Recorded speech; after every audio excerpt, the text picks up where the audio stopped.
తిను, మంచిగా తిను. నేను అడుగుతున్నా ఇయ్యాల, నువ్వు అడిగినావు కదా, ఎవడు మీడియా ఎవడు జర్నలిస్ట్ అడిగినావు కదా, నేను ఎందుకు అడగొద్దు? ఎవడు రాజకీయ నాయకుడు, ఎవడు నిజాయితీ గల రాజకీయ నాయకుడు, ఎవడు డమ్మీ రాజకీయ నాయకుడు అని అడుగుతున్నా. అంటే టీఆర్ఎస్లో జాయిన్ అయ్యి, టీడీపీలో జాయిన్ అయ్యి, అవి రెండు మళ్ళా అంతకుముందు ఇంకోటి అనుకోండి, తర్వాత కాంగ్రెస్లో, ఈ పార్టీలు మాట్లాడేటోని రాజకీయ నాయకుడు అని ఎట్లా అంటారు? ఒక పార్టీలో జాయిన్ అయితే జీవితాంతం ఒకటే పార్టీలో ఉండాలి. అట్లాంటి చట్టాల కోసం ట్రై చేస్తాం. ఇట్లాంటి డమ్మీ రాజకీయ నాయకులను మన అందరం కూడా సిద్ధాంతం లేని వాళ్ళను తీసి అవతల పడవలసిన అవసరం ఉంది. ఇట్లాంటి వాడు అండి కొడంగలేమో కృష్ణారెడ్డికి రాసి ఇచ్చిండు, హైదరాబాద్ తిరుపతి రెడ్డికి రాసి ఇచ్చిండు, ఇంకొక ఆయన పేరు కామారెడ్డిలో ఇన్ఛార్జ్ ఇచ్చిండు కొండలరెడ్డికి రేపు కొండలు తవ్వుకోవడానికి ఇస్తావా? జగదీష్ రెడ్డికి అమెరికాలు ఇచ్చినావు, అక్కడ అమెరికాలో కొండలరెడ్డి మోసం చేసిండట. మోసం చేస్తా 80 ఏళ్ళ ముసలైన నాకు అప్పట్లోనే మోసం చేసిండని చెప్పిండు. అడగకూడదా? ఇట్లాంటి ఆట మొదలైంది. ఇంతకాలం ఏమనుకున్నామంటే పోనీలే అనుకున్నాం. ఏందయ్యా నీ మాటలు, పనికి మాలినోళ్ళను మా విట్టలనే చెప్తుండు. 1000 మందికి 36 ఎకరాలు ఇచ్చిండండి. తెలంగాణలో ఉన్న యువత మొత్తం వినాలి. 36 ఎకరాలు, ఎకరం 100 కోట్లట, 3600 కోట్లు. వీడి మీద ఒక్కడి మీద కేసు కాలేదు, ఒక్కడు కూడా జైలుకు పోలేదు, ఒక్కడు కూడా హరాస్మెంట్ గురి కాలేదు. 3600 కోట్లు విలేకరుల పేర్లు చెప్పిస్తే మిగతా వాళ్ళు ఎడబోవాలి? ఇక్కడ వచ్చిన వాళ్ళు ఎవరు కష్టపడలేదా? నేరెళ్ళ బాధితులు ఎంత కష్టపడ్డారు, కోలారిస్ ఎంత కష్టపడ్డాడు, ఇప్పుడే వచ్చిండు సద్దాం ఎంత కష్టపడ్డాడు. వీళ్ళంతా మనుషులు కారా? నీకెవడు గుర్తుకు రాదా? నువ్వు ఎవడిల్లు కూలగొడుతున్నావు అడుగుతారు మా పృథ్వీ అన్న బిడ్డలన్న. నువ్వు ఫస్ట్ కోటీశ్వర్లే కూలగొట్టి పేదోడి కూలగొట్టు, కొందరి కూలగొట్టి మళ్ళీ కొత్త చట్టం తెస్తావా? అంటే చట్టం తెచ్చిన తర్వాత కూలగొట్టన్నా, కూలగొట్టిన తర్వాత చట్టం తేవన్నా? ఇట్లా అడుగుతే తప్ప నీకు వత్తన్నా, అడుగులకు మడుగులు వత్తన్నా? మహా టీవీ నిజమైన ఛానల్, TV5 నిజమైన ఛానల్ నీ దృష్టిలో, ఆంధ్రజ్యోతి, ఈనాడు, ఏబిఎన్, ఇవన్నీ వెలుగు, ఆంధ్రజ్యోతి, సాక్షి పేపర్లు, ఇవి ఆంధ్ర ఛానళ్ళు నిజమైన ఛానళ్ళు.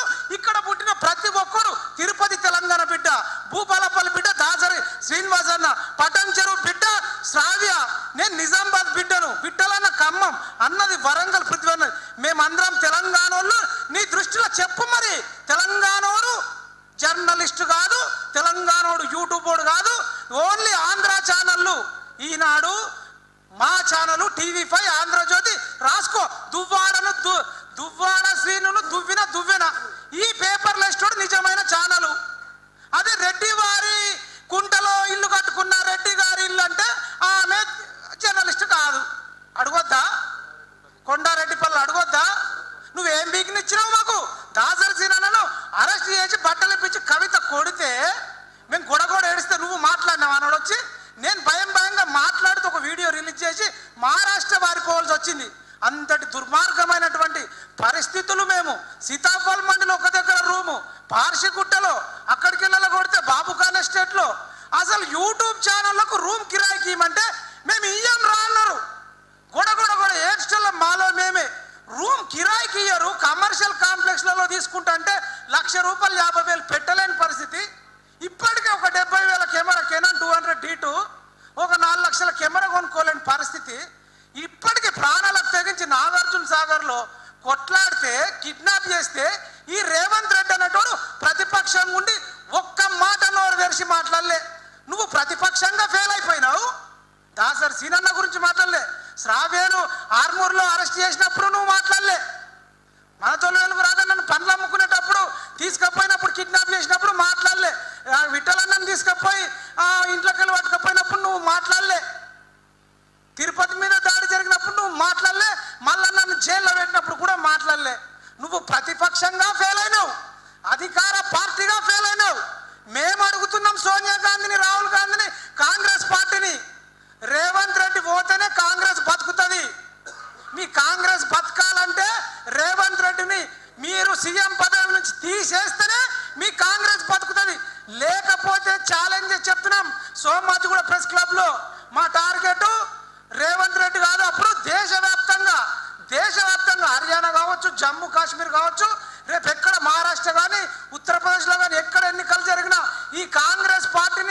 దేశంలో లేకుండా చేస్తాం. మీకు రేవంత్ రెడ్డి కావాలన్నా, యూట్యూబ్ ఛానల్ కావాలన్నా, రాహుల్ గాంధీ తేల్చుకో. మీరు ధృవరాజ్ని గొప్పగా మెచ్చుకుంటారు, ధృవరాజ్ని సంకరాపుతాడు రాహుల్ గాంధీ. ఈయనకేమో యూట్యూబ్ ఛానల్ ఏమో చేదొస్తాయి. మీకు నేషనల్ వైడ్గా యూట్యూబ్ ఛానళ్ళను మోడీ దొక్కుతుండని రాహుల్ గాంధీ రాజ్యాంగం చేతిలో పట్టుకొని ప్రొఫైల్ పిక్ పెట్టుకొని ఉంటాడు. ఈ రేవంత్ రెడ్డికి కూడా 2 లక్షల సబ్స్క్రైబర్స్ ఉన్నారు. రాహుల్ గాంధీకి కూడా యూట్యూబ్లో 89 లక్షలు ఉన్నారు. మరి పీక్ అది అందుక మీరు యూట్యూబ్ ఛానల్ పెట్టుకున్నారు. మీరు డిలీట్ చేసి పడండి. మీరు సోషల్ మీడియా కొనుగోలు సునీల్ కనుగోలు గారిని పెట్టుకొని మీ ఎలక్షన్ టైంలో వాడు ఎంతమందికి అవసరం ఉందో వాడికి డబ్బులు ఇచ్చి వాళ్ళ సంకరాకిర్రు. అప్పుడు తీయగా వచ్చింది రేవంత్ రెడ్డికి, అప్పుడు తీయగా వచ్చింది యూట్యూబ్ ఛానల్. ఇప్పుడు చేదైనా వీళ్ళ సంకలు నాకు ఎవరికి 1000 మందికి ఎవడెవరు అరెస్ట్ అయింది ఎవడరా? సొమ్ము ఒక్కోడిది, సోకొక్కోడిది, కష్టం ఒక్కోడిది, సుఖం ఒక్కోడిది. అత్త సొమ్ము అల్లుడు దానం చేసినట్టు నువ్వేదన్నా రియల్ ఎస్టేట్ చేసినావో, ఆర్టీఏ చేసి దందాలు చేసినావో, లేదంటే తారా చౌదరి గురించి కూడా కొన్ని అంటారు, మాకు తెలియదు. ఇంకా చాలా ఉన్నాయి. ఆట మొదలు పెట్టలేం. అన్నీ మొదలు పెడితే నీ డబ్బులు ఇచ్చుకో. ఎవరికయ్యా మా విట్టలని చెప్పిండు ఏమని? అరే ఇష్టమైతే ఒక డబుల్ బెడ్రూమ్ ప్లాట్ ఇమ్మను 50 లక్షలది సరిపోతున్నారు. 100 కోట్ల విలువైన భూమి ఒక విలేకరు అని పేరు చెప్పిస్తావా? కోటీశ్వర్లను చేస్తావా? మహాభారతంలో ఉంది. అందులో కౌరవులకు ఎవడో ఒక్కటే మెతుకు వంచుకొకటి ఇస్తే అందరి మెతుకులు వాడికి పెట్టి వాళ్ళు ఒక్కొని బతికించి మిగతా వాళ్ళు అందరూ చచ్చిపోతారు. అంటే నేను ఎట్లా ఉందంటే మీరు అందరు చచ్చిపోయి 100,000 మంది బతుకుతా అయిపోయారు. ఇప్పుడు చెప్తున్నాము, ఇన్ని రోజులు ఊరుకున్నాము, ఈ 1000 మందికి నువ్వు ఎట్లా ఇస్తావో చూస్తాము. వాడు మేము బలవంతంగా కూడా పోయి యూట్యూబ్ ఛానల్లో అక్కడ ఉంటాం. ఇస్తే అందరికీ, ఇవ్వకపోతే ఎవరికి ఇవ్వకు. ఎవరు నువ్వు ఇవ్వడానికి? నీ సొంత డబ్బులా? మీ అత్త సొమ్మా? మీ అమ్మ సొమ్మా? నీ నాన్న సొమ్మా? నువ్వు ప్రెస్ మీట్ పెట్టి గుద్దిన డబ్బులా? రియల్ ఎస్టేట్ డబ్బులా? 100 కోట్ల